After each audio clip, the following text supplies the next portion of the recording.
ఈ రోజు ఇందాకనే తెలవడం జరిగింది. అందశ్రేణులు మన మధ్య లేకపోవడం నిజంగా సాహిత్య లోకానికి మొత్తం తీరని లోటు ఇది. తెలంగాణ రాష్ట్రానికి కూడా కవులకి, కళాకారులకి, మాలాంటి కళాకారులకి ఎంతో మందికి తీరని లోటు. నిజంగా ఎంతో అనుబంధం ఉంది తెలంగాణ ఉద్యమం నుంచి మొదలు పెడితే ఇప్పటి వరకు.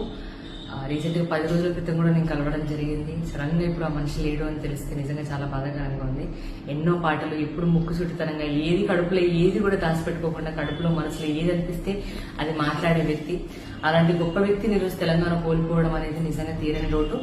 ఆయన ఆత్మకి శాంతి కలగాలని కోరుకుంటూ ఎన్నో గొప్ప పాటలు రాసింది. తెలంగాణ ఉద్యమాన్ని నడిపే పాటలు, జనజాతరలో మన గీత మన గొప్ప పాట, పల్లె గురించి మొదలు పెడితే చూడాసక్కాని తల్లి అని చెప్పి పల్లె అందాన్ని, పల్లె తల్లి గురించి జై జై తెలంగాణ అనే తెలంగాణ రాష్ట్రానికి ఒక పాట ఇవ్వడం జరిగింది.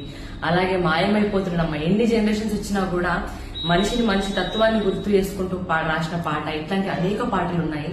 సో అంత గొప్ప వ్యక్తిని తెలంగాణ రాష్ట్రం కోల్పోవడం అనేది నిజంగా తీరని లోటు.